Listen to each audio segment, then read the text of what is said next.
Tonight's Sports Journey Washington Wizards postgame report is brought to you by EOL, Education Online Learning.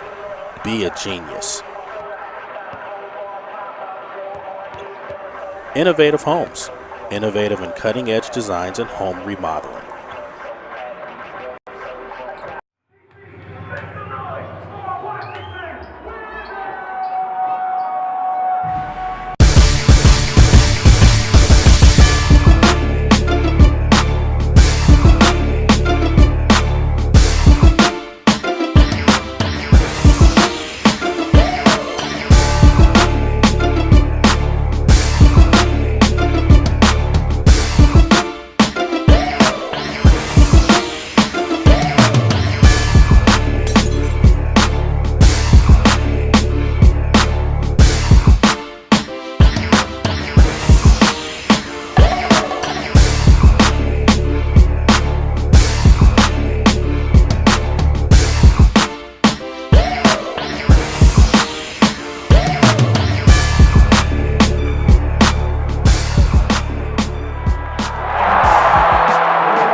Harden and Bradley Beal both scored over 30 points. Tonight, the Wizards welcomed the Rockets to Washington, and we're looking to beat the Rockets in consecutive games for the first time since 1990. They failed to do so tonight, losing to the Rockets 99-91 in front of their home crowd at the Verizon Center. And James Harden again got his against the Wizards, ending tonight's game with 24 points and 6 assists, and continued his MVP candidacy throughout the season. Trevor Ariza was also had a homecoming today. A former Wizards player had a decent game for the Rockets. 13 points, 8 rebounds. Got a nice warm reception from the crowd here when he scored his first bucket. Dwight Howard, also in his third game back for the Rockets, had a nice game. Kind of had his way with the front court of the Wizards, finishing with 11 points, 10 rebounds. He was assisted by Josh Smith as well, who finished with 14 points and 10 rebounds. So Houston's front court definitely won the battle in this one against Marcin Gortat and Nene. The Wizards were actually out-rebounded by the Rockets 53-43 in this game. Definitely an MO of the Rockets this year. They're a great rebounding team. They're also a very good three-point shooting game. They came into the game with several games left in the season, about 10 games left in the season to go. They've already set the NBA single-season record for three-point attempts and most games with 15 three-pointers made. Yes, they made 15 again in this game and shot double the amount of three-pointers that Washington shot in this contest. The Rockets had 5 scorers in double digits, a very balanced attack. Assisted by their bench. Washington wasn't able to get that same sort of bench production, but John Wall nearly had a triple-double in this one, 25 points, 12 assists, 8 rebounds, continuing to put this team on his back. Beal was unable to follow his 30-point performance against Houston the first time. He only had 15 tonight and 4 boards. They were looking for him on the final possession, or he was at least looking for the ball wide open on the final possession of the game for the Wizards that could have brought it within one bucket, but John Wall decided to hold on to the ball and shoot a three-point that hit the rim, sealing the victory for the Rockets in this game. Now, the Rockets led by as much as 16 at one point, so the Wizards did show resiliency in this as they try and get their feet back under them from a very fast start this season. They were losers of 6 of 7 games before winning their last game in overtime, double overtime against Charlotte. So they are still trying to look to build that momentum heading into the playoffs in an Eastern Conference that is still wide open. Great experience playing against a Western Conference team tonight. Houston in third place in the West. They've been there all season thanks to their MVP candidate, James Harden. And it'll be interesting to see how the Wizards, build off this loss, what they take away from it. One thing they can certainly take away is that they didn't go away once falling down. They were resilient. They moved the ball very well in this game, and I think they just have to get a little bit tougher down low. They could have used a little bit more production out of Gortat and Nene tonight. They could have, when they go up against big presences in the post, like a Dwight Howard or Dorsey coming off the bench, who looked like a little Dwight Howard tonight for the Rockets. Those type of players tend to give Washington problems, and teams that shoot the three well, like Houston, also tend to give Washington problems because of their inability to, not necessarily inability, but Coach Whitman doesn't necessarily call for them to shoot a lot of three-point shots. So it's very hard for them to build big leads or come back from large deficits. But tonight they were able to chip away, make it interesting at the end.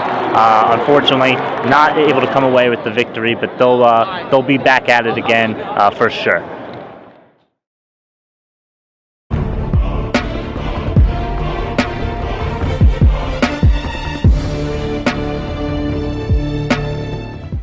Couldn't quite get going the way you guys needed to. I think both. I think both sides. Defensively, we're lost. Offensively, passive. Coach used the word lack of focus. As that's the best way he would describe it. How do you agree with that? How would you describe that? Yeah, I guess it's lack of focus. Is there a reason for lack of focus? Is there a reason why you weren't as sharp on offense? No comment. You guys were able to contain James Harden, which obviously is the head of the snake with those guys, so I was able to keep you in it. You think you were able to do that maybe you'd have a different result? Yeah, I think we did a decent job against him. I mean, I think he took 20 shots and he barely made half of them. So that's a solid defense, but it's only one guy. Mark, what do you think this team needs to do over the next 8 games to make you feel confident going into the postseason? Play our best, and each one of us got to focus on playing better. How long has it been since you feel you played your best as a team? I don't know, man. If I know this answer, I'll let you know. What's stopping you guys from playing your best together? I can't answer that question. Thanks. No comment. When was the last time you guys played your best? When was the last time you walked off the court and said, this is what we got to be?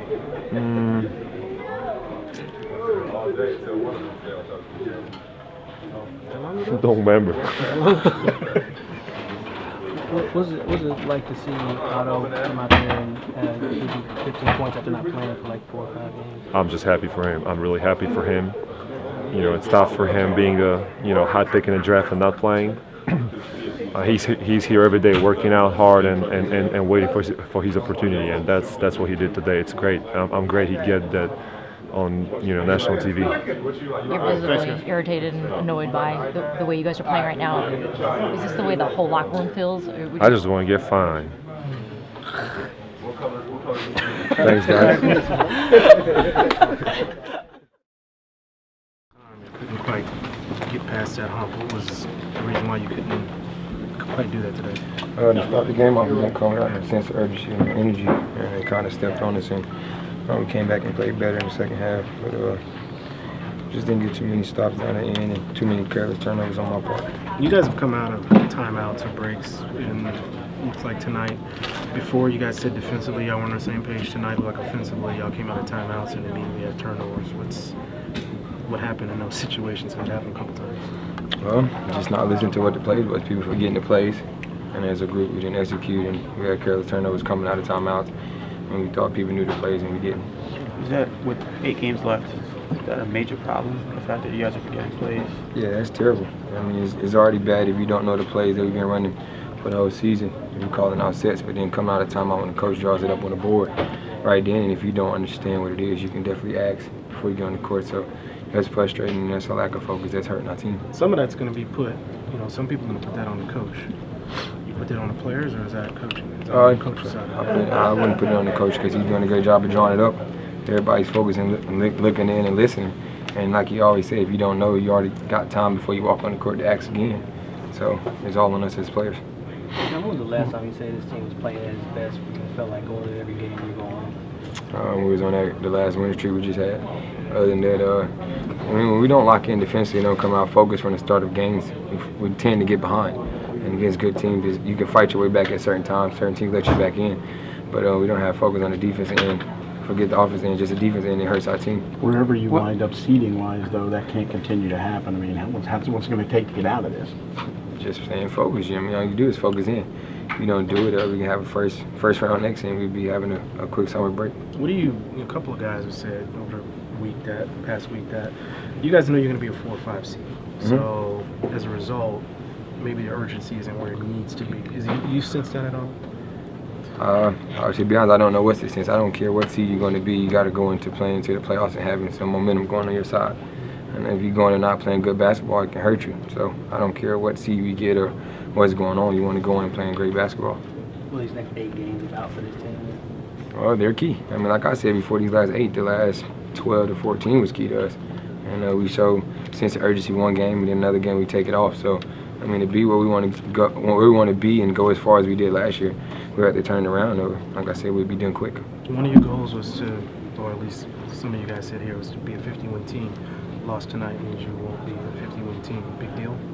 Yeah, it's a big deal. I mean, we feel like we let a lot of games slip, and all we can do is just try to win as many games as we can and get some momentum going into the playoffs. So, I mean, forget the 50 wins now. You just got to go out there and try to play the best basketball you can be and be ready for the playoffs. Why has the team struggled against some of the better teams in the league? I mean, since you beat Houston last December, the record against one I think it's just tough, when teams go small. I mean, it's a tradition. A lot of teams go small and use stretch forwards, and we have a tough time guarding it.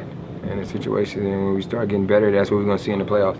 No matter kind of who you're going to play, if it's Chicago or Toronto, those teams are good at running the stretch forward. So we have to do a better job of guarding it and being locked in on the defense end and running our sets and executing better. Are you confident that you guys can suddenly just become better at guarding those players after You got 8 games to get it right. That's all I can say. You got 8 games to get it right. If not, like I said, you're going to have the problems we had during the season in the playoffs. Well, you hadn't seen Otto on the court with you guys for a while, at least in significant time.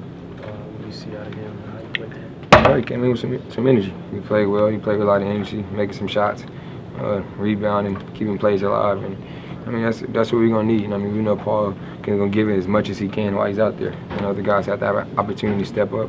And today was his opportunity. He did well. When Paul came here, though, part of the narrative was he's here to close fourth quarters. The last couple of games, he hasn't been on the floor in the fourth quarters. Has that changed anything in terms of? Has anything changed in that regard? The offense isn't as smooth. I mean, what are you guys looking for? Got to ask the head coach that one. I'm just out there trying to run the team and try to get guys shots and be aggressive and try to win games. So I really don't know the answer to that question. Where do you sense that he's at, though, in terms of physically? Paul? Yeah, physically. I mean, he might not have his legs as much as we need, so he might need to take a game or 2 off, whatever it may be. But we know he's capable of when he's focused and locked in. And he's probably frustrated that he's not playing in those games or making shots right now. But we still believe in him to be the big-time scorer for us that we need at times.